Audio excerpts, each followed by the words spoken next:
Bienvenue les amis dans ce numéro 22 du billet de la bourse sans stress en date du 8 mars donc 2019. Cette semaine il s'est passé des choses etc. parce que les marchés ne peuvent pas monter donc on va voir ce qui se passe, mais on va commencer déjà par l'avertissement. Donc, je vous rappelle que la bourse sans stress n'est ni un courtier, ni un broker, et que nous ne sommes pas là à titre de conseiller financier. Voilà. Donc, toutes les vidéos qu'on peut faire, qu'on peut vous proposer, que nous vous proposons, sont à titre pédagogique et d'information. Voilà. Donc, très très important, les amis, très important. Sommaire. Alors, comme à chaque fois, où est-ce que nous en sommes donc le 8 mars, donc 2019. Bon. Les marchés US, on va voir ça. Que nous dit la roue sectorielle? Bon, il y a des choses qu'on retrouve toujours, hein, parce que ça demande un certain temps pour que la roue puisse, par exemple, sur un an ou 6 mois, puisse tourner. Hein. Il faut quand même un laps de temps. Retour sur les secteurs ou sous-secteurs que nous avions vus le 15 février. Et puis, est-ce qu'il y a des nouveaux secteurs ou sous-secteurs à suivre? Bon, il n'y en a pas tant que ça, hein, parce qu'effectivement, pour l'instant, on est en phase un petit peu de retracement, de stagnation, etc. Donc, il faut y aller quand même un petit peu mollo. Voilà. Et puis, un petit bonus, voilà. Alors, où est-ce que nous en sommes le 8 mars 2019? Alors, comme à l'accoutumée, on va voir la volatilité à travers le VIX, comparer le court terme par rapport au moyen terme, donc de deux trackers adossés sur le VIX. On va comparer le SP500 par rapport aux utilities, voilà, la peur, le doute, et comparer le bois, hein, donc qui est un ETF, donc le Wood, donc qui est un produit d'investissement, et qu'on va comparer par rapport à l'or, qui est typiquement un produit refuge. Voilà, donc on attaque les charts, voilà, comme à chaque fois, voilà. Et on vient ici, voilà, on continue bien sûr, voilà. Alors le VIX, donc le VIX,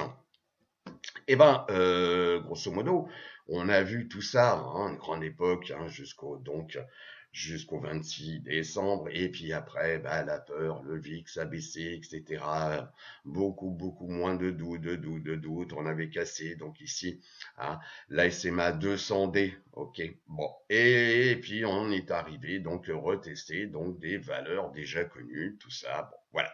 On est revenu tester donc des valeurs connues ici, donc des zones de support, donc anciennement des zones de résistance. Bon. Et puis, on a joué avec la SMA 10 jours, hein, qui est mon petit fil conducteur. Voilà, donc on a essayé, on est revenu, donc tester la SMA, hein, ici, mais on a toujours clôturé, soit en dessous de la SMA 10 jours, soit ici au-dessus. Bon, alors, simplement à titre personnel, hein, donc je vous dis pas comme quoi hein, il fallait le faire ou etc. C'est à titre personnel et donc ce n'est pas une recommandation. Donc effectivement, je suis monté dans le train, donc en achetant donc des calls adossés, donc des calls short term sur le VIX et j'ai clôturé ça vendredi et j'ai profité de la petite montée. Voilà. Bon, ça fait un peu de sous, Voilà. Donc là, pour l'instant, vous voyez comme quoi hein, le VIX vient tester de nouveau la 50D, ok, ici en noir. Mais par contre, on a clôturé sous la SMA 200 vendredi, le 8 mars. Bon. Alors, est-ce que on peut imaginer, bon, vous savez, bon, imaginer, on peut toujours imaginer. Est-ce qu'on peut revenir tester des valeurs plus hautes, hein, retester ici des zones de résistance, revenir peut-être, c'est la semaine prochaine qui va nous le dire et c'est le marché qui va décider. Voilà. Mais en tous les cas, bon, voilà où on en est. Alors, on a quand même des valeurs encore un peu basses, si vous voulez, sur le VIX, ce qui veut dire que pour les vendeurs, ok, que ce soit des vendeurs de call ou de put, bon, ça veut dire que la prime encaissée peut être quand même impactée, elle va se réduire. Voilà, donc attention quand même hein, dans la vente d'options. Voilà. Alors, je vous interdis pas de le faire, hein, mais simplement, voilà, c'est juste une petite remarque. On va comparer maintenant le court terme à travers le VIX-Y par rapport au moyen terme, le VIXM. Donc, Et ben là, c'est pareil, on ne revient pas dessus, on venait s'appuyer donc tantôt sur la SMA 50, la 200D, bon tout ça on l'avait évoqué, ici on clôturait au-dessus, on repassait au-dessous, au-dessus, excusez-moi, de la SMA 200 jours, et puis on l'a recassé, on revient la tester, et puis le petit fil conducteur l'a d'idée, pof, voilà, bon. Alors je vous rappelle que, bien entendu, il ne faut pas chercher une valeur absolue, puisque c'est une comparaison. Le but, c'est de comparer comme quoi le court terme réagit plus rapidement que le long terme. Le long terme, en termes de VIX, on a toujours peur de l'après-demain, on a toujours. Donc d'une façon générale, le court terme est toujours donc plus bas, ok, et évolue donc à la limite d'une façon, on va dire, plus faible, plus faiblement que le long terme, où on a toujours peur. Et le but, c'est de comparer justement le phénomène d'émotion. C'est justement quand le court terme réagit plus vite que le long terme qu'il faut regarder et apporter une attention particulière. Bon, et bien la même chose vendredi. Ok, même si jeudi, vous voyez, on est venu tester la SMA 200, donc de la comparaison, ok, et puis vendredi, on l'a cassé, ok, donc en ouverture, mais par contre, en clôture, 22 heures, donc, bing bing, heure de France, ok, et ben on a clôturé en dessous de la SMA 200. Alors demain c'est un autre jour. Hein. C'est, si vous voulez, on peut revenir tester la SMA 10, ok, donc 10 jours de la comparaison, ou on peut, bien entendu, recasser ici des niveaux donc de résistance, retester donc la SMA 50D de la comparaison. Tout est possible. Donc, si vous voulez, il ne faut pas non plus se créer des scénarios dans nos têtes. Les marchés sont factuels et notre scénario, on le range et puis on regardera donc à partir donc de l'indice ce qui se passe sur les marchés. On va comparer maintenant donc le SP500 à travers donc un ETF qui s'appelle SPY, et on va le comparer par rapport au secteur des utilities, qui est toujours un secteur, on va dire, refuge en cas de doute, de peur, de crainte, etc. Donc effectivement, on ne revient pas dessus, hein. C'est ce qui s'est passé pour la fin d'année. Ok, ensuite, le SP500 a été plus réactif, c'est pour ça qu'on a cette divergence par rapport à cette pente-là, puis en plus on était au-dessus de la 10 jours, donc 10 jours de la comparaison.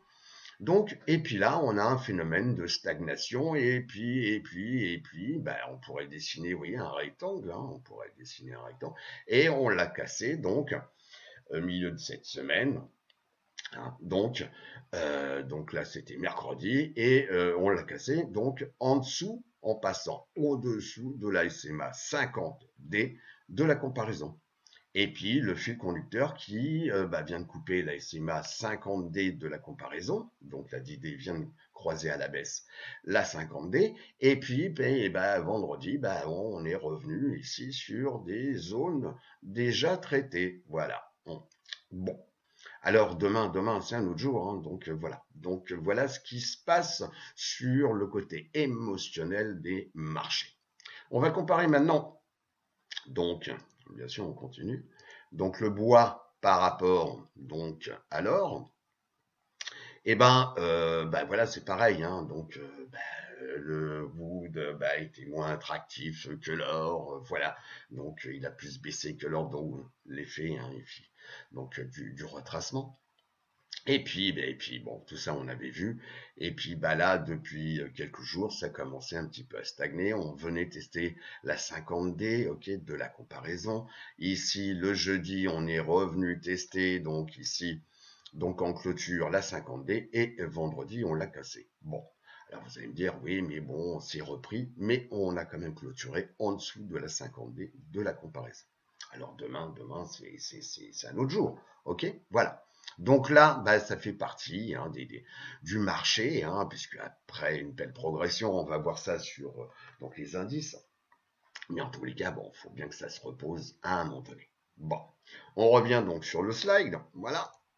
Les marchés US. Alors, on va voir donc le SP 500, on va voir le Dow Jones, on va voir le QQ, le Nasdaq 100, on va voir le Russell 2000, j'y apporte toujours une grande importance. Et on va comparer donc ces 4 indices. On va voir donc sur des périodes définies lequel est le plus réactif, celui qui a performé, l'autre qui a sous-performé.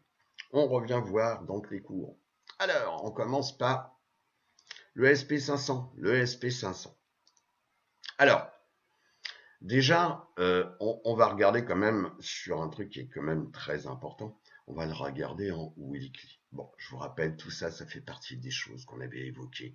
Ah, le canal long terme, ok, ici, dessiné par les deux traits, donc les deux lignes de tendance, une qui sert de support, l'autre de support et l'autre de résistance. Donc là, on a un canal haussier de long terme.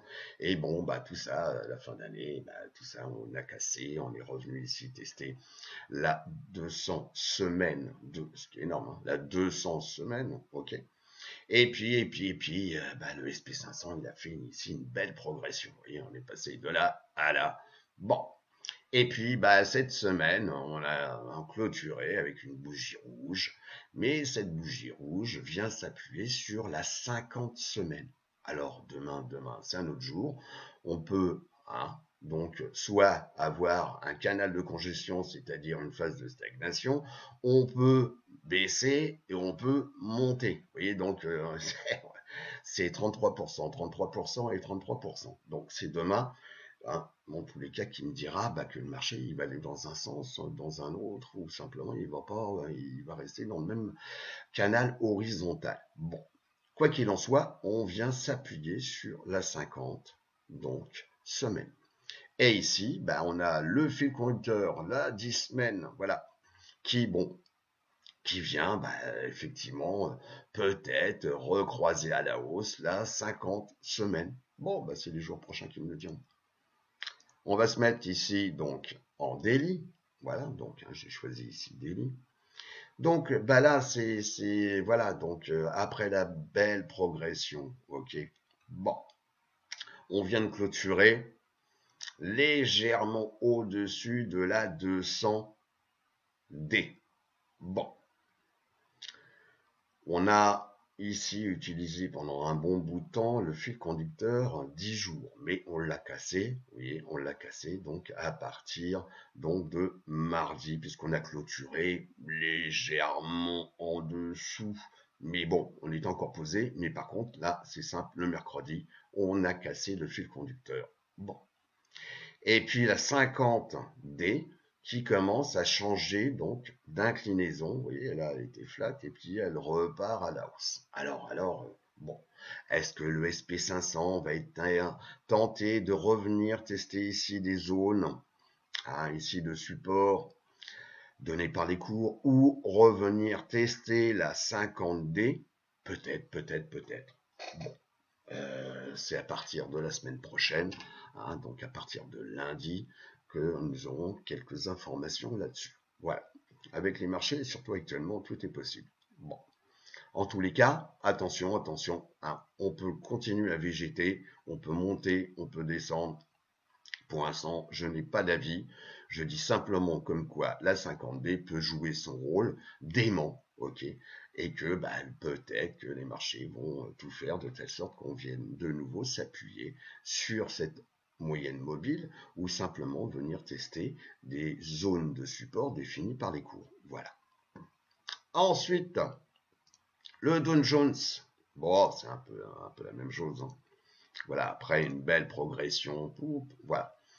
Donc là, vous voyez, par rapport à ici, vous voyez, ici, on a coupé donc à partir donc de mercredi. Par contre, le Dow Jones, qui était quand même un leader à un moment donné, bah, il a coupé plus tôt. Vous voyez, puisque là, vendredi, jeudi, mercredi, mardi, lundi, dès lundi, on a cassé donc le fil conducteur, la SMA 10 jours. Bon.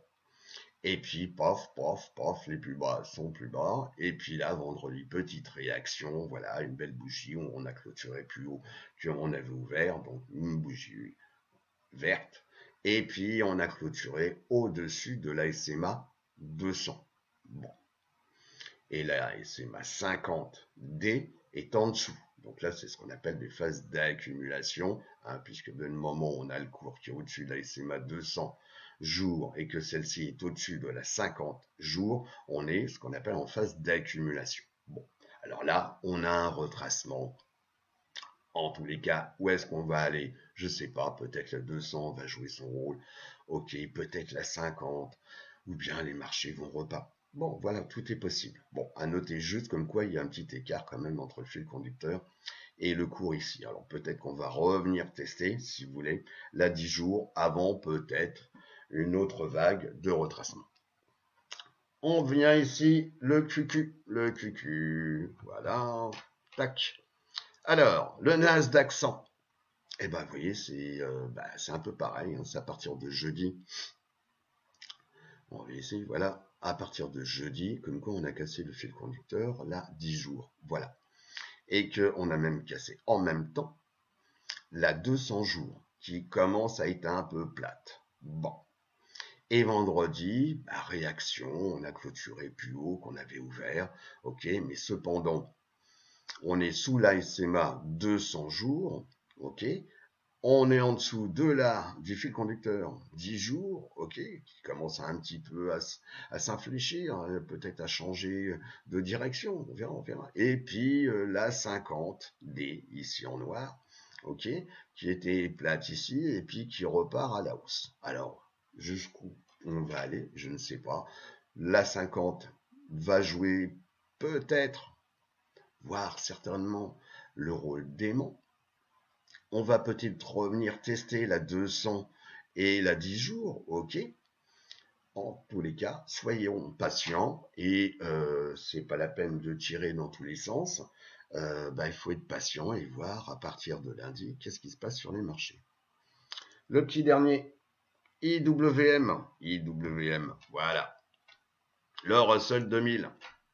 Bon, alors le Russell 2000, on avait cassé la 50, tout ça, on avait vu le fil conducteur ici en bleu, là 10 jours, ok. On est venu tester la 200 jours, qui est quand même relativement énorme. Hein. Donc, ça n'a pas marché, on est revenu sur le fil conducteur, on est revenu tester, et puis ça n'a pas marché.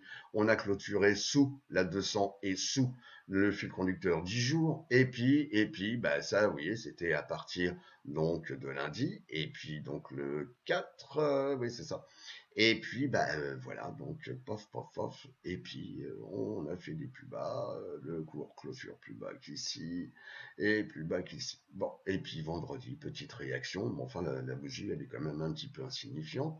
On peut dire comme quoi ici, on est venu clôturer, hein, donc, dans un gap pour le combler. Bon, est-ce que la 50D va venir jouer son rôle d'aimant? Bon, c'est les jours prochains qui vont me le dire. Mais en tous les cas, pour l'instant, on peut voir comme quoi les 4 indices nous disent la même chose. Voilà.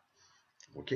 Pas forcément avec les mêmes moyennes mobiles, ok, mais ils nous disent la même chose en termes de comportement, ce qui est quand même relativement intéressant. Et puis, on va comparer ces 4. Voilà. Donc là, on va se mettre donc sur 6 mois. Ici, 6 mois. Voilà. Donc, en rouge, on a le SP500. En bleu, on a le Dow Jones. En vert, on a le QQQQ. Donc, Nasdaq 100, excusez-moi. Et ici, le Russell 2000. Voilà, en violet. Bon. Et bien, sur 6 mois, le premier, eh ben, c'est le Dow Jones. Hein, c'est quand même lui qui performait, ok. C'est le Dow Jones. Vous aviez en deuxième, enfin on a en deuxième position le SP500, en troisième donc le Nasdaq, et ici on a le Russell 2000, le petit dernier. Alors que, souvenez-vous, à un moment donné, c'était quand même le leader. Bon, et ça sur 6 mois. Donc, et sur 6 mois, on voit comme quoi les 4 indices sont négatifs. Le pire, c'est pour le Russell 2000, hein, puisqu'on est pratiquement à 10, moins 10%,5, ok. Et le moins, c'est le moins 0,76 pour le Dow Jones sur 6 mois. Si maintenant on se met sur, ici, sur 3 mois. Alors, on voit tout de suite hein, la belle progression. Bon, sur 3 mois, le premier, c'est le Nasdaq. Le deuxième, c'est le Russell 2000, IWM, hein, qui s'est bien réveillé, ok. Le troisième, c'est le Dow Jones, et le quatrième, c'est le SP500. Bon, et ont tous les quatre bien monté et donc bien performé depuis le plus bas rencontré donc à la fin décembre. On revient sur le document. Voilà. La saisonnalité du SP500, donc ça vous connaissez déjà, c'est entre 2009 et 2018. On a vu comme quoi au mois de février, les statistiques, enfin en tous les cas, le nombre de fois où ça s'est produit, on a exactement la même chose de ce qui s'est passé par rapport au marché. Où effectivement ici, on voit comme quoi 70% des fois, donc le cours finissait donc en février plus haut qu'il n'avait commencé. Bon, c'est bien ce qui s'est passé au mois de février. Concernant le mois de mars, les stats sont un petit peu moindres, c'est-à-dire au mois de mars, on dit, enfin, les stats entre 2009 et 2018 nous disent comme quoi, à 60% des fois, le cours a fini plus haut qu'il n'avait commencé en début de mois, pour le mois de mars. On verra bien, on verra bien. Voilà. Que nous dit la roue sectorielle? Bon, justement, on va étudier donc tous les secteurs. Ah, on avait vu comme quoi, effectivement, à un moment donné, les utilities, on avait les couches culottes, hein, ce que j'appelle donc le XLP, Consumer Staples. Ok, donc on avait la santé, on avait vu tout ça, hein, même les télécoms. Bon, donc on pouvait dire sur du long terme comme quoi on pouvait rentrer donc en récession, en compression, etc. Bon, bon. Ce qui me manquait quand même, c'était quand même XLE, tout ça je l'ai déjà évoqué, qui n'avait pas fait des plus hauts historiques. Donc c'est le seul truc qui me manquait un peu. Il avait performé, oui, effectivement, parce que les autres avaient baissé à un moment donné ou avaient stagné. Donc XLE s'était repris, vous l'avez bien vu hein, sur le cours donc du gasoil ou en France hein, ou de l'essence, hein, simplement. Donc le prix a augmenté, soit, mais pas d'une façon, on va dire, extravagante. Bon. Alors c'est le seul truc qui me manquait pour confirmer vraiment ce qui se passe. Quoi qu'il en soit, on va voir, donc vous allez entendre de nouveau le son de la page qui tourne. Voilà. Donc on revient sur les graphes. Voilà. Et on va venir ici. Voilà. Donc on va commencer sur un an. Voilà. Sur un an. Donc, où vous avez donc tous les secteurs hein, qui composent la roue sectorielle. Bon. Et vous voyez comme quoi, sur un an, ce qui est énorme, on a toujours le premier qui sont les utilities. Ok? C'est-à-dire, je reviens ici, on est là, vous voyez, sur un an. Bon, je reviens sur le graphe. En deuxième, on a la santé. On revient ici, la santé, oui, sur un an. En troisième position, on a X et Y. Alors là, on est carrément, si vous voulez, on vient ici, voilà, X et Y, c'est là. Donc on est, vous voyez, on est carrément diamétralement opposés. Bon. La consommation aux États-Unis est très importante sur le PIB, hein, je vous rappelle, des États-Unis. Donc c'est quand même un secteur à suivre, toujours, toujours, toujours. On revient sur les cours. Voilà, enfin sur la comparaison. Ensuite, en quatrième position, tiens, les technologies qui reviennent sur un an. Ah ah. Et la technologie, si on revient ici, vous voyez, c'est toujours un indicateur avancé sur les cycles en termes de rotation. Voilà. Parce qu'effectivement, on commence déjà par les financières. Bon, les financières qui ne sont pas forcément qu'au top actuellement. Mais en tous les cas, la technologie, on en aura toujours besoin. On en a eu besoin et on en aura toujours encore plus besoin. Donc, c'est quand même un secteur à suivre sur les cycles, on va dire, économiques. Ensuite, ici, les couches culottes. Bah oui, on retrouve, vous voyez, hein, le phénomène des couches culottes ici, mais qui s'est fait dépasser, parce qu'à un moment donné, les couches culottes allaient mieux que d'autres secteurs, mais elle s'est fait dépasser, vous voyez, comme par la technologie, etc. Donc ici, voilà, en bleu, vous voyez, donc ça a monté, ça s'est un peu descendu, vous voyez ici, voilà, vous voyez bien, mais pas avec les mêmes amplitudes que les autres secteurs qui ont quand même un petit peu plus de volatilité et de momentum. Voilà. Donc, bah, on retrouve, bon, c'est sur un an, c'est pas terrible, hein, c'est 2%, mais bon, il y a pire, hein. Ok, 2%, hein, si on avait acheté par exemple euh, XLP, donc il y a un an, et par rapport à aujourd'hui, bah, effectivement, j'aurais gagné 2%. Bon.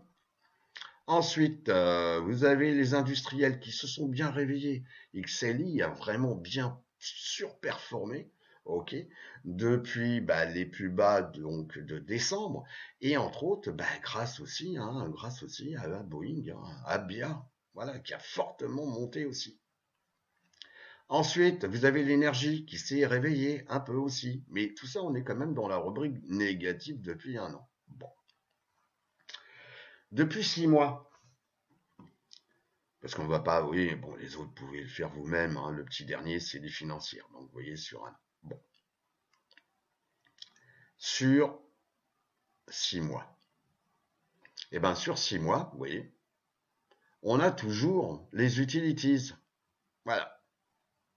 Qui a progressé, donc, hein, j'arrondis pratiquement de 8% sur 6 mois.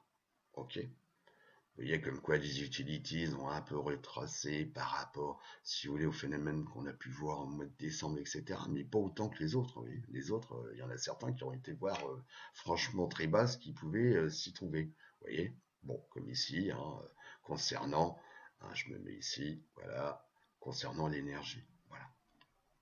En deuxième position, et positif, on a les télécoms, que je traite très peu, voire pas du tout, vous voyez. Donc le secteur des télécoms. En troisième, donc les couches culottes. Voilà. Donc sur 6 mois, hein, on revient ici, on a donc les télécoms, les couches culottes et les utilities, vous voyez. Donc on est sur 6 mois dans cette partie-là.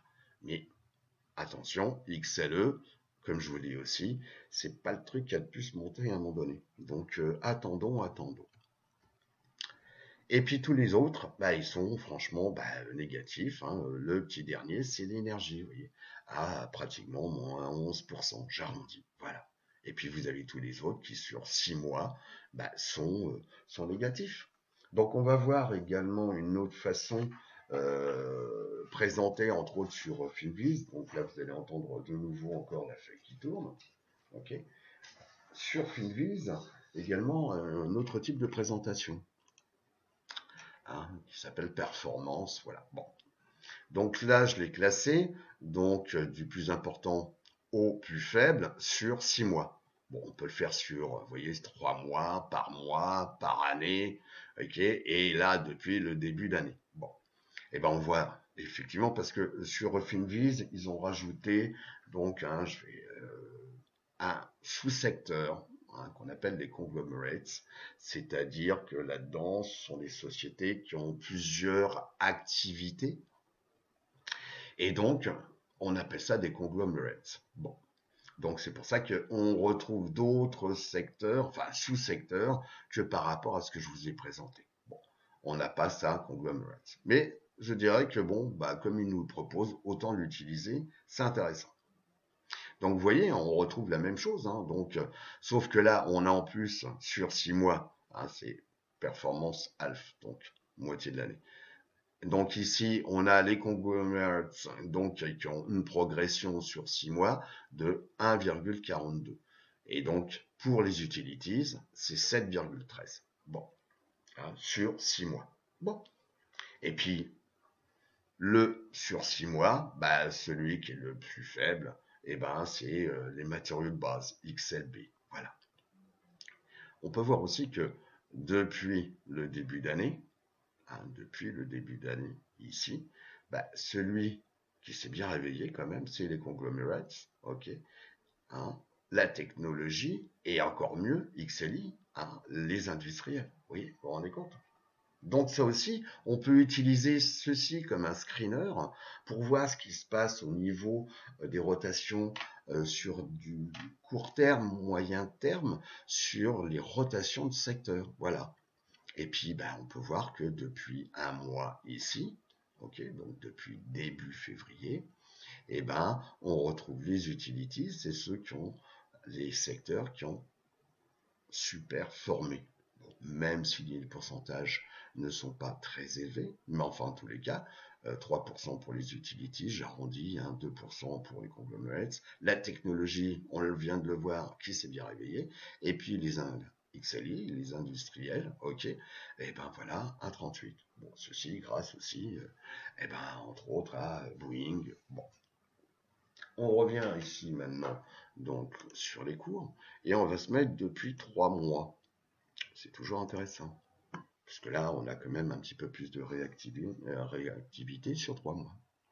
Donc, on voit bien les industriels, la technologie qui s'est bien réveillée. Vous voyez, comme quoi, quand vous voyez XLI, hein, la courbe qu'elle a ici, vous voyez, comme quoi, c'est pas mal. Si j'en avais profité, donc fin ou début janvier, je serais monté dans le train et puis voilà, une belle progression. Voilà.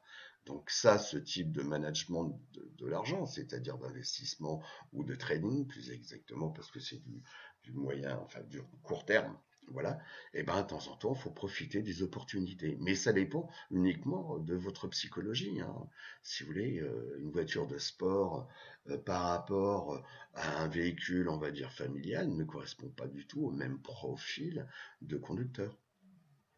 Donc là, on retrouve la technologie. Ici, on retrouve les télécoms. Juste après, voilà, les télécoms. Ici, on a les matériaux de base, XLB, qui s'est bien réveillé aussi. Ok. Ici, on a XLY. Ici, on a XLV de LF, XLF, donc les financières, bon, qui stagnent depuis quelques jours. Bon. Et puis, les utilities qui reprennent un petit peu de vigueur. Bon, elles n'étaient pas trop descendues et tout. Bon, là, on voit comme quoi, à la clôture vendredi, XLU n'a pas forcément baissé. Il a peut-être stagné, on verra ça sur les cours. Mais en tous les cas, bon, par rapport aux autres qui ont un peu baissé, XLU, non. Donc, est-ce qu'on revient sur le secteur de typiquement quand il y a une peur, un doute, etc. Peut-être. Et puis l'énergie, là, qui rebaisse. Bon. Et qui n'est pas le dernier, mais bon, en tous les cas, vous voyez, sur 3 mois, on n'a quand même que 0,67% de progression, alors que bon, là, on avait vu comme que ça avait bien monté, là, ça végète, et puis ça redescend. Bon. Alors, maintenant, on va revenir sur, voilà. Donc ça, voilà, tac, ça on vient de le voir, voilà. Secteur ou sous-secteur que nous avions vu donc le 15 février. Bon, on avait vu XLI, XLK, qui étaient des... Quand je donne, si vous voulez, des secteurs à suivre, c'est pas forcément soit une position acheteuse ou une position vendeuse. Il faut simplement suivre, donc comme je vous ai expliqué, plus on va travailler, si vous voulez, avec les mêmes stocks ou les mêmes ETF, et plus c'est quand même comme une route, si vous voulez. Plus vous allez prendre la même route, et plus vous allez connaître par cœur la route. Donc, de temps en temps, il vaut mieux utiliser peut-être toujours les mêmes, parce que bon, la pépite qui va faire un 500%, oui, elle existe peut-être. Mais si vous voulez, c'est peut-être pas demain que vous allez détecter, et puis voilà, et puis y croire, vous allez passer du temps, et puis en réalité, ça va jamais avancer. Donc, de temps en temps, il vaut mieux utiliser toujours les mêmes stocks ou les mêmes ETF, parce que vous commencez à bien les maîtriser et bien les connaître. Et quand je mets ici une liste, ça veut dire simplement c'est à suivre. Donc on prend un petit papier, on note tout ça, on regarde l'évolution, il y a peut-être des positions à prendre, mais je vous rappelle que la bourse sans stress n'est pas un conseiller financier. Voilà. Donc moi, ce sont les secteurs ou les sous-secteurs que je suis. Voilà. Quitte à prendre peut-être, ou voire, ou certainement, ou pas du tout, des positions. Voilà. Donc on avait vu tout ça, hein, les industriels, la technologie, la santé, la construction de maisons, XHB, les semi-conducteurs, ici, donc le real estate, ok, tout ce qui est, on va dire, immobilier à titre, donc à usage soit professionnel, soit bon. Et ici, donc, les deux trackers, les deux ETF adossés sur les biotech, donc à travers XBI et IBB. IBB sur le Nasdaq et XBI sur le SP500. Et le petit dernier, donc, le discretionary, comme on l'a évoqué tout à l'heure, qui XLU, donc on avait évoqué. Donc vous voyez comme quoi, D'abord, le comportement de XLI, si on regarde ça donc sur du moyen terme, long terme, vous voyez, comme quoi, effectivement, la SMA 200 semaines a toujours servi, hein, donc de point de support, de point d'appui. Et que au mois de décembre, on est venu s'appuyer là-dessus, donc, et très belle réaction, et on a même cassé, vous voyez, donc, la 50 semaines. Bon, la semaine, donc, qui vient de se finir, on a eu un léger retracement, hein. On a eu un léger retracement et on a cassé donc le fil conducteur. Bon, quand vous voyez la pente qui est là, bon, c'est sûr que bon, il faut quand même prendre un petit peu de repos à un moment donné quand même, parce que là vous avez quand même un sacré momentum, vous voyez, où on avait cassé ici, hein, la 50 jours, ici la 200 jours, ici on est en phase d'accumulation, et puis là, bah, on retrace et on risque certainement de revenir tester la 200 jours. Bon, alors ce genre donc de comportement, si vous voulez, il peut être intéressant pour celui qui veut, par exemple, puisque là, on va peut-être avoir la volatilité, bah, comme on l'a vu, qui a remonté un peu, voilà, bon. Donc, celui qui veut du XLI en portefeuille, eh ben, on peut très bien déjà attendre le comportement ici sur la 200 jours et voir peut-être la possibilité de revenir tester la 50 jours pour en profiter pour vendre des puts, ok, avec une valorisation, donc on va avoir une prime qui est supérieure parce que la volatilité remonte, voilà, et de telle sorte de pouvoir, si vous voulez, forcer le destin, c'est-à-dire c'est pas vendre des puts vraiment très loin en dehors de la monnaie et puis on ne fait que encaisser des primes, on peut également vendre des puts, si vous voulez, de telle sorte d'avoir en portefeuille, parce que j'en veux en portefeuille, donc de vendre donc des puts XLI et avec une maturité qui peut être relativement faible, de telle sorte de pouvoir alpaguer, si vous voulez, le vendeur, enfin celui qui va vous vendre le put, de telle sorte de vous faire assigner si vous vendez par exemple des puts à la monnaie par exemple, voilà, et de telle sorte de pouvoir récupérer en contrepartie, donc non seulement le fait d'encaisser une prime, mais également d'avoir XLI en portefeuille et après d'utiliser la stratégie que vous voulez. Mais en tous les cas, bon, alors pour l'instant, je dirais que XLI est toujours à suivre. Voilà. Après, ça dépend de votre stratégie, du profil que vous êtes, en termes soit d'investisseur ou en termes de trader. On avait évoqué également XLK, la technologie. Bon, bah, même chose, vous voyez, comme quoi, ici, on a un très beau comportement depuis, bah, tout ça, on l'a évoqué, oui. Et là, on vient de casser le fil conducteur, là, 10 jours, donc ça devait être mardi, voilà. Et puis, bah, on a bien clôturé mercredi en dessous. Et puis, le jeudi, on est venu donc s'appuyer sur la SMA 200. Et puis vendredi, bon, petite tentative de rebond. Et on est venu clôturer légèrement au-dessus de la 200 jours. Ok, bon. Donc là, si vous voulez, en termes de comportement, hein, donc de phase, là, on est en phase d'accumulation, hein, puisqu'on est au-dessus de la SMA 200, et celle-ci, la SMA 200 jours, est bien au-dessus de la 50D, 50 jours. Bon. Et puis là, ben, on revient ici. Bon, pour l'instant, on a clôturé légèrement au-dessus. Ok. Si on revient ici, on revient en phase de recovery. Bon. Donc là aussi, c'est un secteur à suivre. C'est les jours prochains qui vont me dire comme quoi c'est peut-être intéressant de pouvoir avoir XLK en portefeuille, parce que si vous voulez, la tendance de fond, ici on se met en weekly, vous voyez, en weekly, bon, la tendance de fond, vous voyez, euh, la SMA 200 semaines a souvent servi d'excellent support, ok. On est venu s'en approcher, mais on l'a pas touché. Bon. Et même si on était dans un train haussier ici, hein, représenté ici par la ligne de tendance oblique, hein, qui servait donc de support et qu'on a cassé ce support, bon, quoi qu'il en soit, petite chose également intéressante, on est venu s'appuyer, mais on l'a pas cassé, on est venu s'appuyer sur la 50 semaines. Bon, Alors, c'est les jours prochains, ok. Euh, Également une chose, si vous voulez, par contre, je ne ferai pas, oui, par exemple, par rapport à ça, je n'achèterai pas un put, ok, dans la monnaie, en espérant que XLK puisse dégringoler très très bas, etc. Le différentiel est relativement faible. Voilà. Et je risque d'acheter, puisque la volatilité a remonté, si j'achète un put maintenant, si vous voulez, je risque de le revendre peut-être moins cher, simplement si la volatilité repart à la baisse, vers le sud. Ok. Bon. Donc voilà.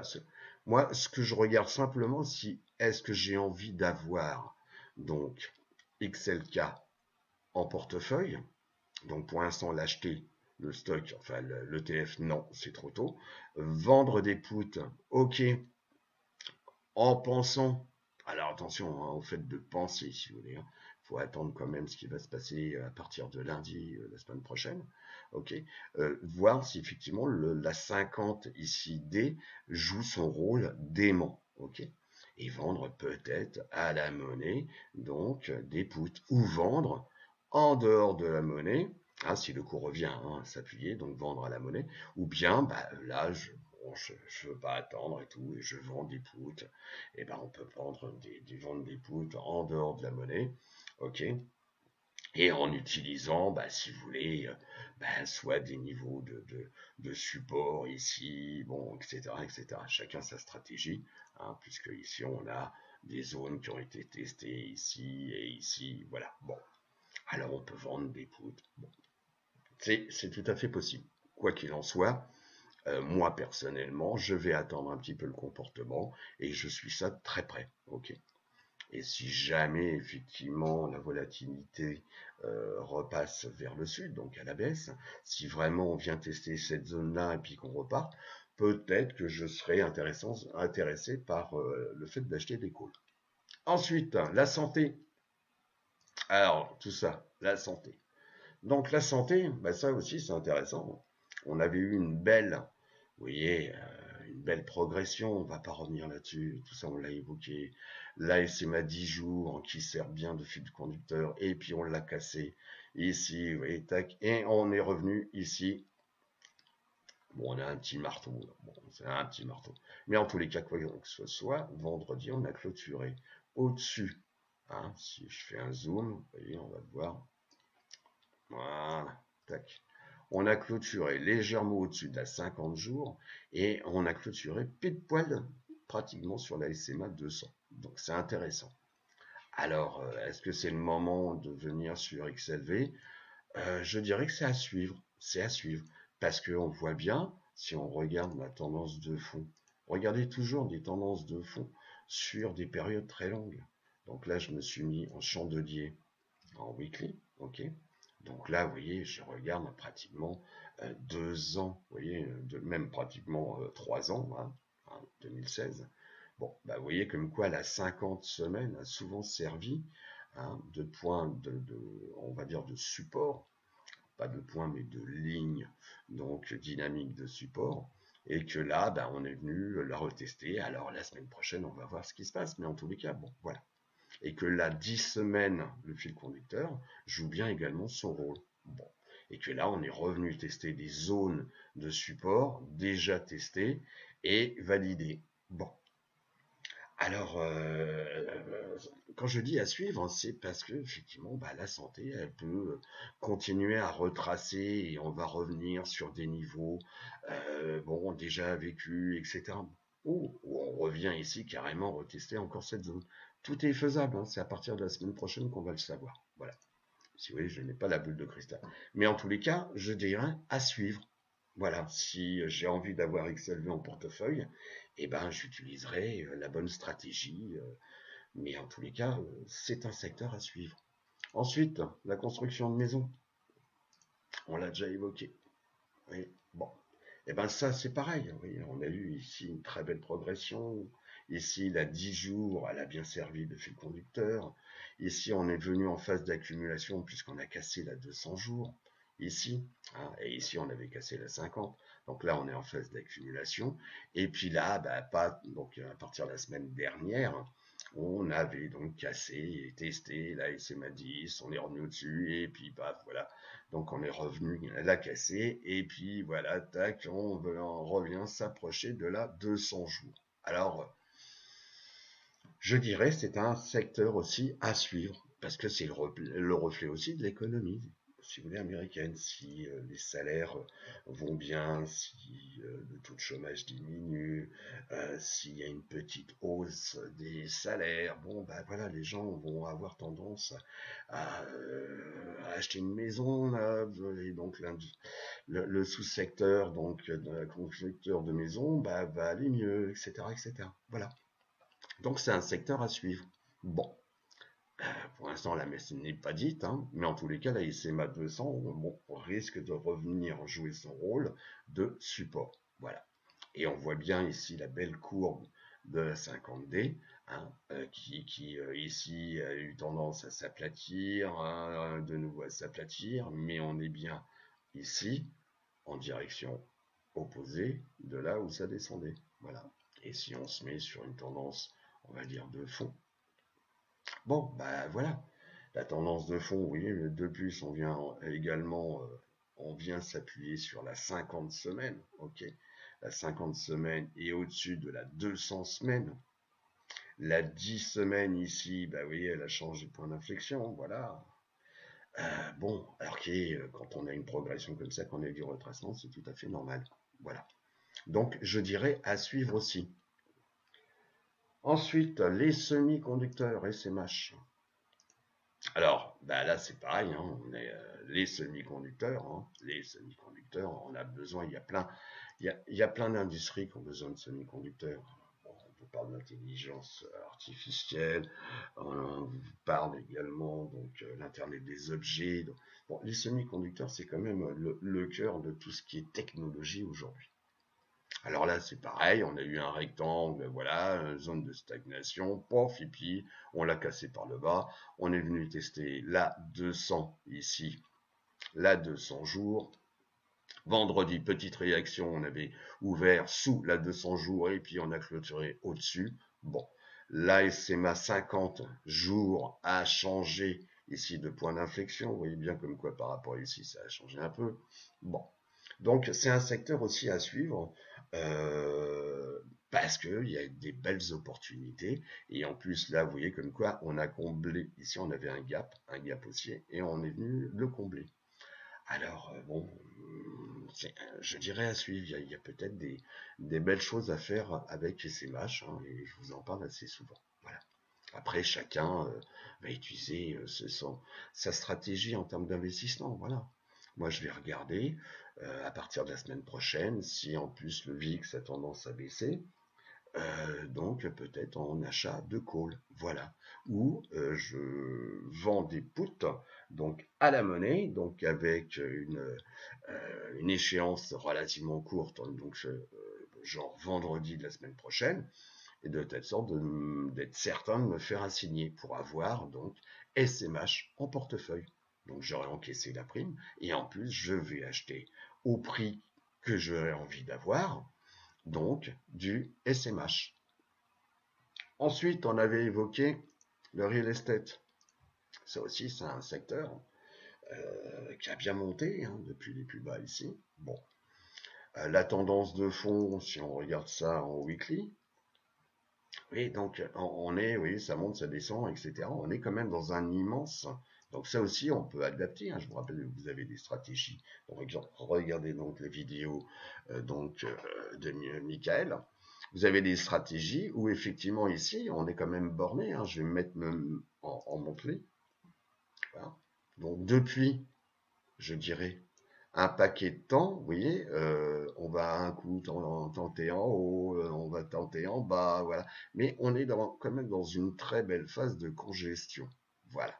Donc il y a des stratégies où effectivement on peut vendre, donc c'est des systèmes donc à quatre pattes, comme je l'ai dit, hein, à quatre pattes, où on achète et on vend, donc des options de telle sorte que on est certains, je ne sais pas, mais en tous les cas on peut borner avec des strikes de telle sorte que on définisse que le cours navigue toujours à l'intérieur de cet intervalle et dépasse rarement.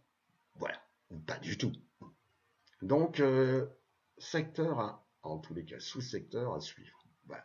Alors là, bah, qu'est-ce qui se passe? Eh ben, on est sous le fil conducteur. Alors, les probabilités font comme quoi on risque d'avoir peut-être du retracement. Pour l'instant, on est ici, dans un rectangle. Ok. Bon, on ne l'a pas encore cassé, mais on a clôturé légèrement sous la SMA 10 et qui elle-même change un peu. Donc, c'est aplati ici et change de direction. Bon, après cette hausse comme ça, bon, il y a forcément du retracement. Si vous voulez, faut arrêter de rêver, quoi. Donc, et là, puis on a des zones ici de support définies par les cours, voilà. Et puis la SMA 50 qui vient de croiser à la hausse la 200. Bon, c'est peut-être aussi un bon signe. Mais en tous les cas, et puis la 50 peut jouer également son rôle d'aimant. Donc c'est les jours prochains qui vont me définir, bah, grosso modo, ce que je fais. Soit je fais rien, soit j'agis. Voilà. Donc après, ça peut être, comme je vous ai dit, hein, la vente de put, donc pour obtenir du YR donc en portefeuille, ou l'achat de call, ok, avec une maturité un petit peu plus longue, hein, pour éviter trop d'érosion du temps. Donc bah, c'est la semaine prochaine que je vais décider de tout ça. On avait évoqué également donc XBI. Voilà, je vais taper, voilà, XBI.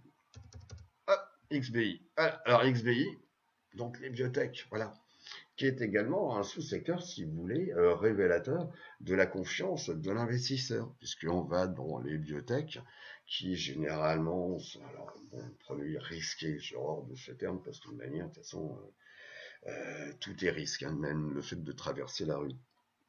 Mais en tous les cas, c'est un sous-secteur qui est intéressant à suivre, puisque quand le moral de l'investisseur est bon, et ben, les gens vont de plus en plus sur les biotech, puisque le retour sur investissement est relativement, je dirais, cossu, important.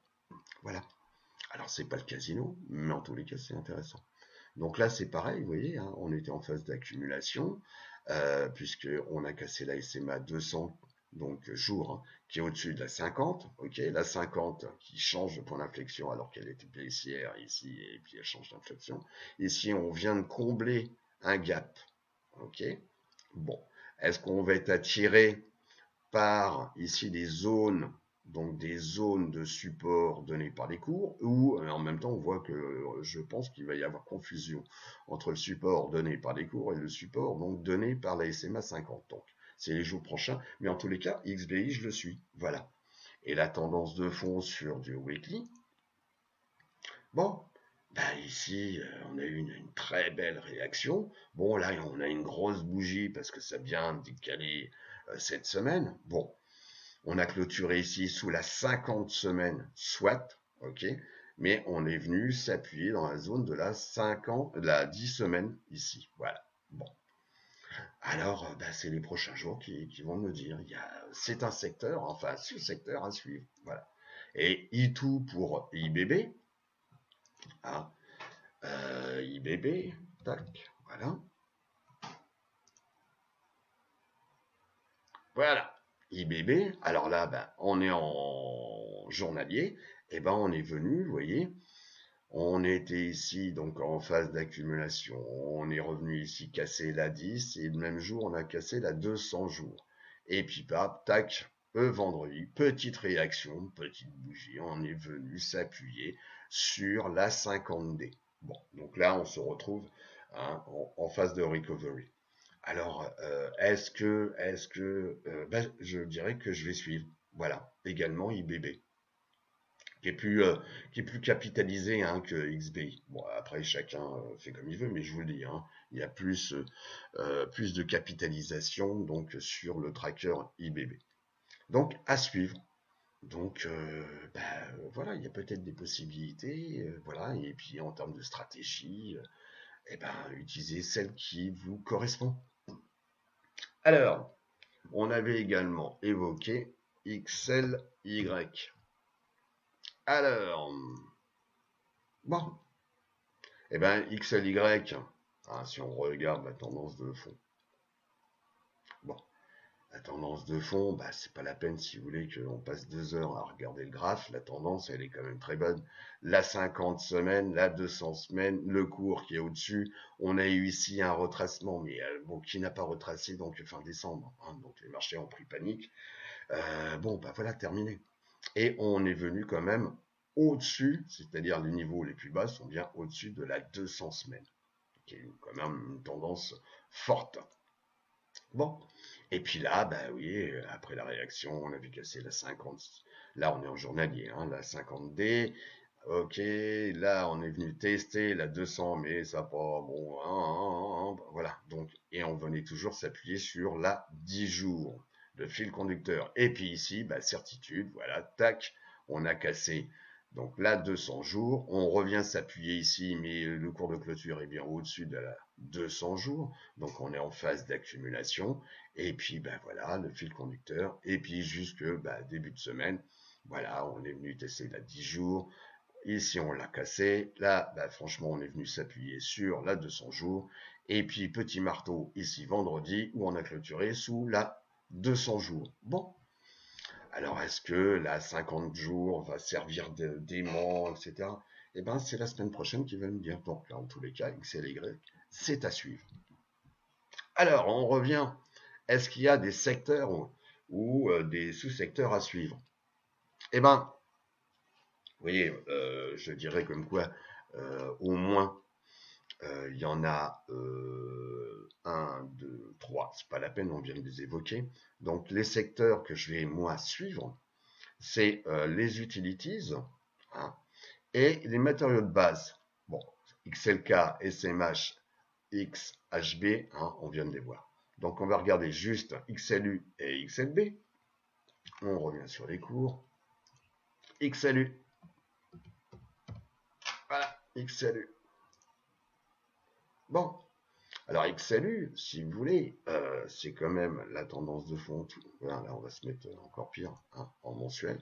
Bon, la tendance de fond, si vous voulez, je n'ai pas passé 2 heures, vous avez tout compris.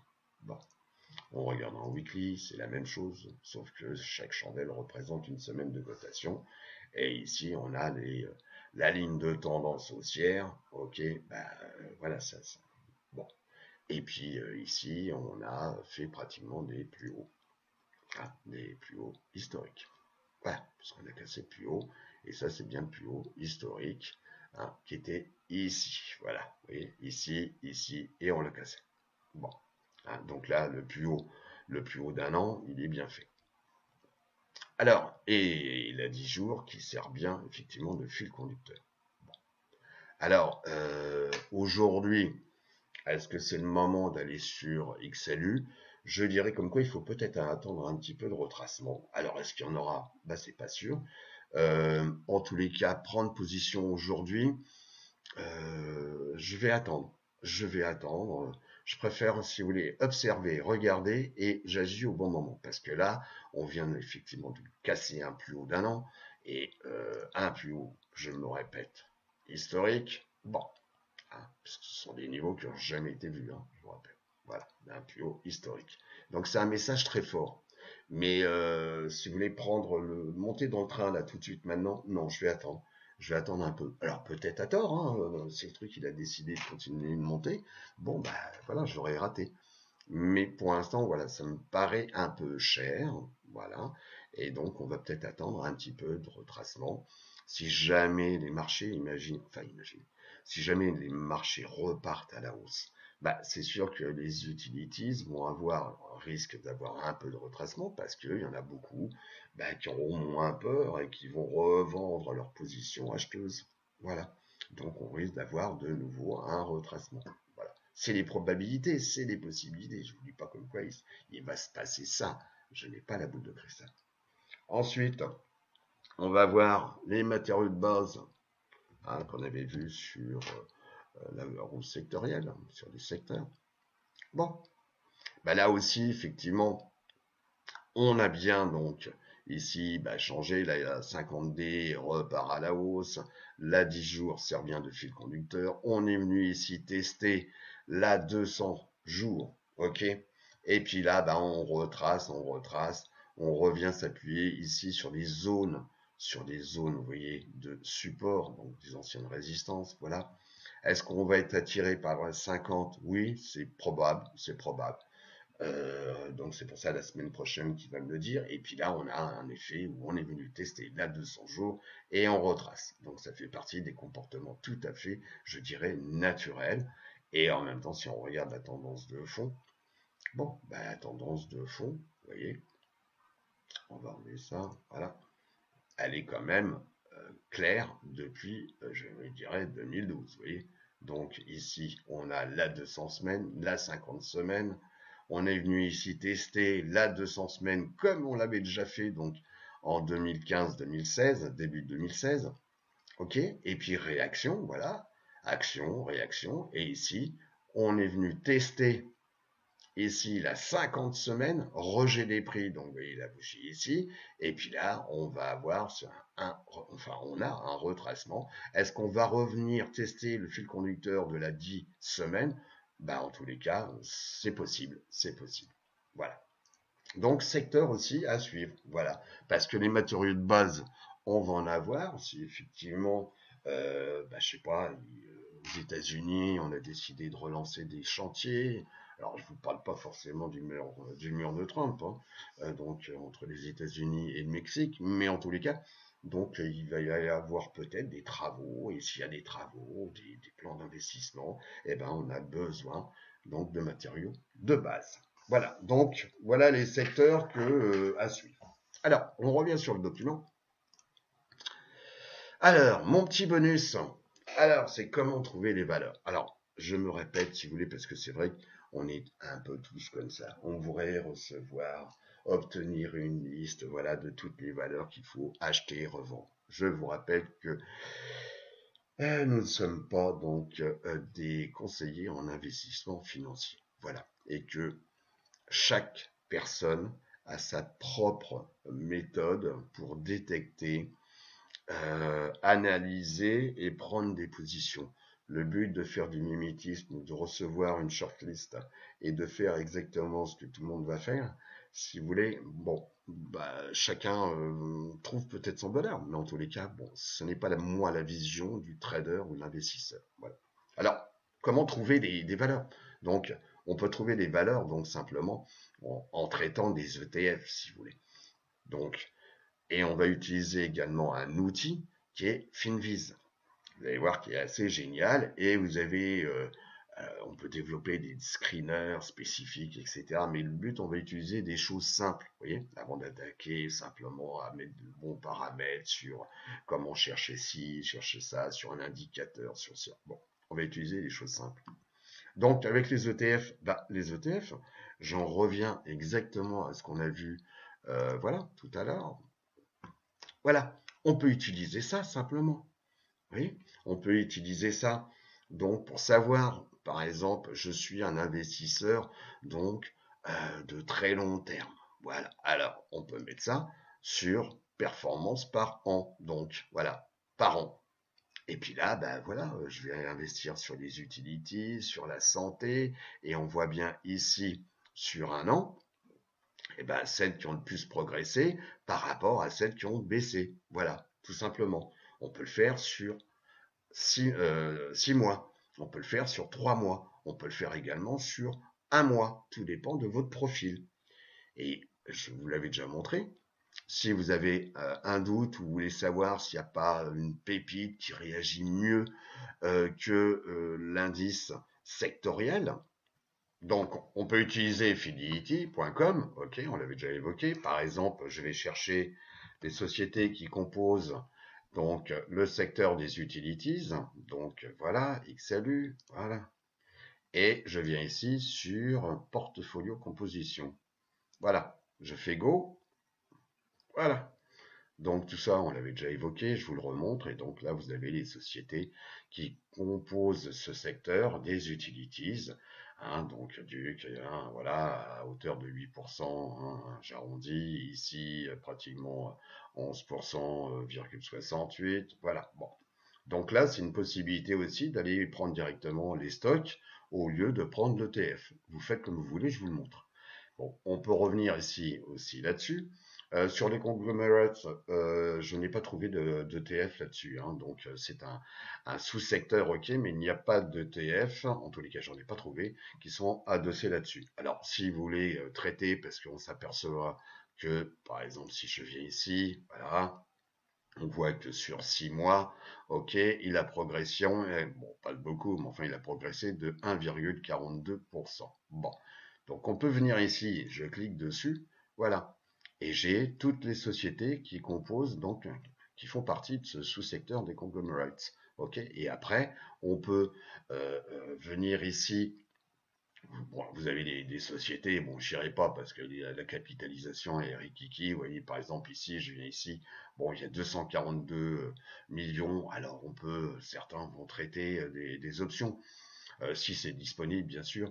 Bon, il y a certaines choses que je ferai pas parce que effectivement, vous voyez, par exemple, ça, je fais pas quand vous voyez un petit peu les formes de bougies. Donc, ça veut dire qu'il n'y a pas beaucoup de volume. Il y a que 25 millions. Ah, vous l'avez dans le rectangle, hein, 25 millions uniquement donc de capitalisation. Donc, si vous voulez, on peut jouer les stocks, si vous voulez, mais les options, surtout pas. Voilà. Ok. Puis après, vous pouvez également ici choisir les sociétés qui ont le plus de volume. Vous voyez, je clique ici, et donc les sociétés qui ont le plus de volume traité, etc., etc.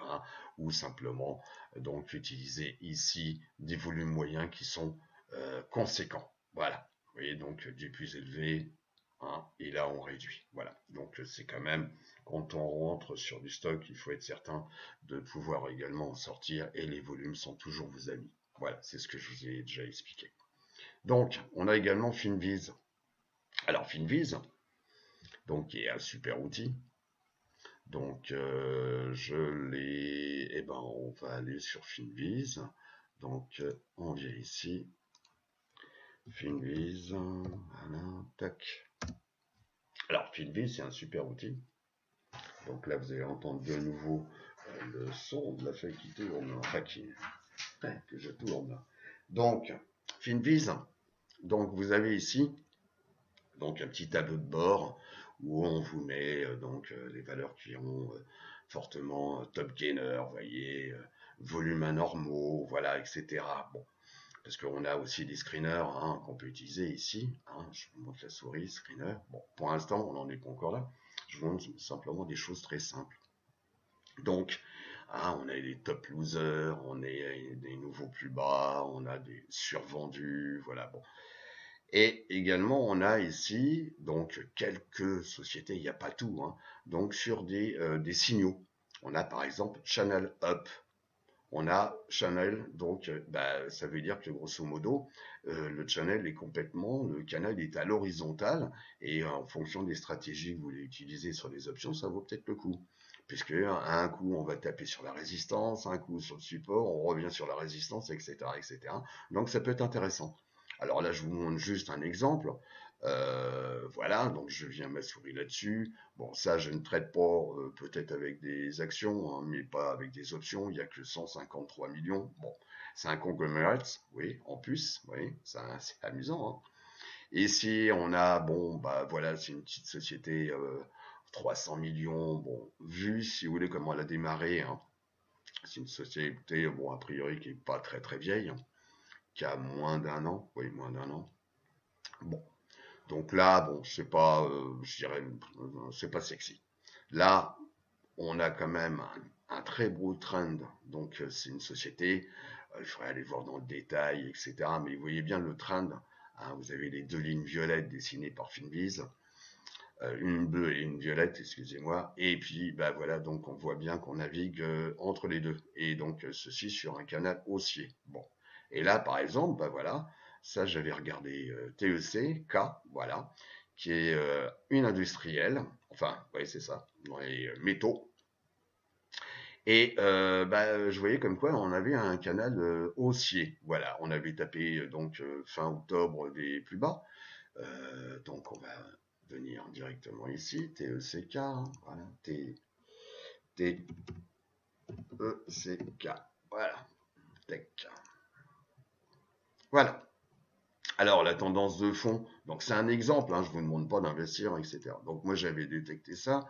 Ok, on était oui, venu sur des plus hauts donc en 2011, et puis bon, voilà. Et on est venu ici sur des plus bas, donc en 2015. Et puis il y a eu une petite accélération, hop, retracement, voilà. Bon, on fait ici un plus haut, un plus haut d'un an. Bon, ok. Et puis là, on a un retracement. Bon, tout ça, on est en bougie hebdomadaire, hein, je vous rappelle. Ok. Mais le cours, il est quand même au-dessus de la SMA 200 jours, 200 semaines. Bon, j'avais vu ça et on était venu tester la 50 semaines. Je reviens en journalier.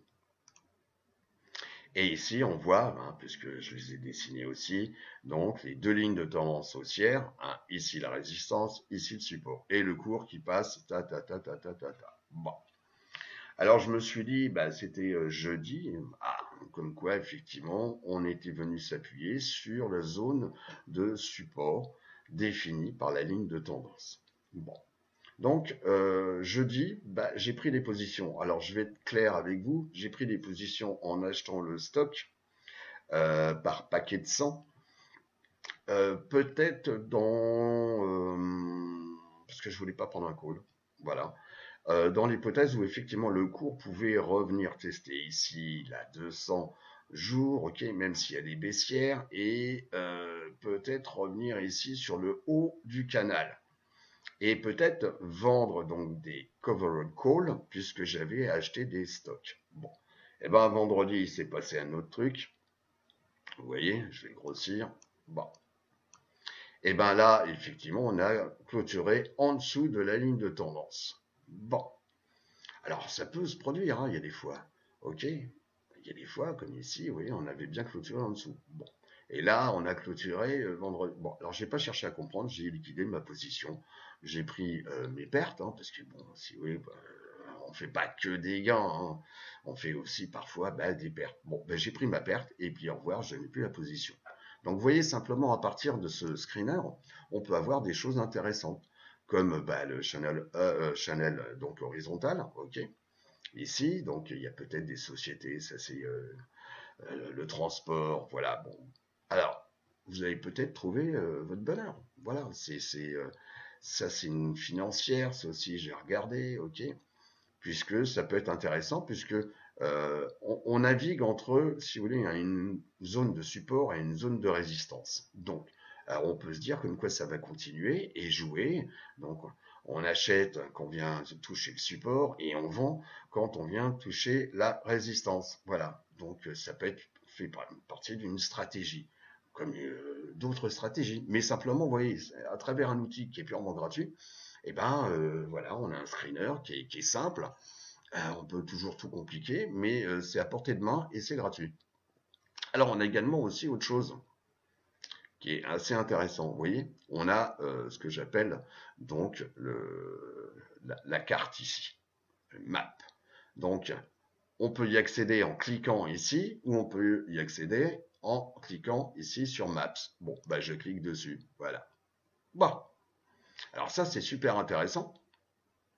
Parce qu'on va avoir pendant la journée, si vous voulez, il y a peut-être un décalage, ouais, il y a un décalage de 10 minutes. Bon, ben, c'est pas ça qui va vous changer la vie, hein. Donc vous allez avoir toutes les sociétés, ici avec un code couleur, hein, qui est ici, donc moins 3%, en rouge vif, moins 2, etc. Ou en vert, bah, quand le cours est au-dessus par rapport à son cours d'ouverture, ici. Bon, et ici, vous avez toutes les sociétés avec bah, les secteurs ou sous-secteurs. Ici, bah, on a la technologie, les financières, les biens de consommation, ok, les industriels, les utilities, voilà. Et avec les sociétés qui ont performé, si vous voulez, où le cours actuellement où je vous parle est plus haut qu'à l'ouverture. Et donc, vous avez ici, par exemple, hein, voilà, le service. Donc, ça, c'est dans le retail, ouais, discount, voilà. Et donc, eh ben, vous avez la société Cost, voilà, qui a progressé depuis 5% bah, vendredi à la clôture. Bon, c'est un magnifique tableau, et c'est gratuit, vous voyez. Alors, on a la General Electric, vous voyez, on en a déjà parlé, hein, General Electric, voilà, un vendredi, bah, qui a clôturé plus haut qu'il n'avait ouvert, voilà, de 1,38%. Donc, alors on peut venir aussi, tout ça, c'est des petits outils, je vous montre, voilà. On peut le faire également à la semaine, parce que là, on est sur une journée. On peut le faire à la semaine, au mois ou sur 3 mois. Donc, je peux venir cliquer là 3 mois en termes de performance. Voilà. Et je vais chercher, si vous voulez, les sous-jacents, les stocks, donc, qui ont progressé ou baissé depuis 3 mois. Voilà. Donc, bah, ici, on a des bancaires, alors que BAC, vous voyez, donc on a JPM, donc JP Morgan Chase, donc qui a baissé depuis 3 mois, alors que pour BAC, bah, c'est le contraire, on a une progression de 6,15%. Voilà. On a ici, bah, vous voyez, hein, les industriels, on a donc Boeing, voilà, plus 23%, hein, plus 23,37% sur 3 mois. Voilà, donc c'est un bon moyen. Vous avez ici Netflix, 26%, allez, 27% sur 3 mois en termes de progression. Donc ça, c'est un super screener. Et autant vous dire comme quoi je m'en sers. Voilà. Alors on peut le faire aussi sur un an, si vous voulez. Hein. Voilà, un an. Alors après, c'est votre, si vous êtes un investisseur ou un trader, après, chacun trouve en fonction de sa psychologie, de sa morphologie, si vous voulez, bah, les bons outils et les bons recherches. Hein. Donc, est-ce que c'est du moyen, du court ou du long terme? Voilà. Donc là, vous voyez, par exemple, sur un an, ok, eh ben, c'est Visa qui a progressé de plus. Voilà, donc par rapport au crédit service, voilà, vous avez donc 20,93%. Bon, vous en avez d'autres comme Apple, bah, ça stagne, ça a baissé sur un an. Voilà donc. Et puis on peut faire la même chose avec ici. Donc vous voyez, je suis sur le SP500 ici, et on peut le faire la même chose sur les ETF. Je clique, et là, ce sont tous les ETF. Alors, aussi bien qui sont longs que short. Hein, c'est tous les ETF qui ont progressé. Voilà. Donc là, on va se mettre, par exemple, sur 3 mois. Voilà, 3 mois. OK. Bon. Et ben là, on a tous les ETF. Ben, on retrouve hein, donc, le SP500, le Dow Jones, voilà, le QQ. Voilà. Bon. Vous avez ici les secteurs US, ok, XOP, donc voilà, c'est l'exploration de gaz et pétrole. Vous avez ici le secteur de l'énergie, voilà. Vous avez ici biotech, XBI et IBB, voilà. Donc sur 3 mois, c'est XBI qui a pu se monter que par rapport à IBB, voilà. Donc tout ça, c'est des petites choses hein, à suivre, voilà. Et puis ici, par exemple, vous avez donc bah, tout ce qui est minière, voilà, gold minière. Donc GDX qui a progressé donc depuis 3 mois, donc de 14%. Bon. Et ici, vous avez également des ETF qui peuvent être donc avec des effets de levier, ok, comme GDXJ, non, NUGT, voilà par exemple, ok, hein, avec 39% de progression. Donc NUGT, c'est 3 fois la progression quotidienne. Ok. Voilà, donc vous avez des ETF qui sont simples, avec un effet de levier de 1, aussi bien plus que moins, hein, puisqu'on peut avoir des trackers donc sur la vente. Voilà, c'est-à-dire si le cours baisse, la valeur de l'ETF, elle monte. Alors méfiez-vous quand même des effets de levier. Je sais que c'est tentant, ok, mais méfiez-vous des effets de levier. Pour démarrer, je pense qu'il vaut mieux prendre des effets de levier de 1. Après, si vous voulez jouer au cow-boy, vous pouvez, mais faites attention parce que le gain peut être 3 fois dans la journée, mais votre perte peut être également 3 fois, voilà, dans la même journée. Et puis là, bon, on a déjà évoqué les marchés émergents, EEM, voilà. Donc ça, c'est un super outil, voilà, donc c'est gratuit, hein, aussi bien sur les stocks que sur les ETF. Et puis après, ben, on peut rechercher, par exemple, voilà, je voudrais depuis un mois rechercher les, les ETF qui ont progressé le plus, voilà, ou qui ont baissé le plus. Bon, et ben vous avez tout, voilà, XOP, le pétrole, vous voyez, ça a baissé. Voilà, bon, il n'y a pas vraiment de si, il y en a un là. Voilà. Sur la Chine, voilà, la Chine, vous voyez. Donc, des ETF adossés sur le marché chinois. Bon, voilà. Donc là aussi, hein, prenez des informations, vous allez sur Yahoo Finance, et puis vous tapez le mnémonique, et puis vous allez regarder un peu ça, bah, en tous les cas la capitalisation, voilà les volumes, sur quoi c'est adossé, etc. Mais là, vous avez un super screener, hein, bah, SMH par exemple, voilà, les semi-conducteurs, voilà, c'est un super outil, voilà, donc je vous le montre. Voilà les amis, bon la vidéo je pense que bah, vous êtes habitués, hein. Elle doit être un peu longue. Donc j'espère qu'en tous les cas, ce numéro 22 du billet de la bourse sans stress vous sera utile. Je vous souhaite en tous les cas une très très bonne semaine de trading. Donc, comme je vous l'ai dit, il faut faire attention. Ce ne sont pas des recommandations, je vous ai dit simplement des secteurs à suivre parce qu'il peut y avoir des opportunités. Mais parfois, il faut, et même souvent, il faut être patient. C'est pas parce que voilà, je vous ai dit, voilà, suivez par exemple XLK que ça y est, il faut rentrer dès lundi sur le truc. Non, non, non. Il faut suivre parce que c'est un secteur important. Et peut-être qu'effectivement, ce qui va se passer cette semaine va être des très bons points d'entrée. À bientôt les amis. Au revoir.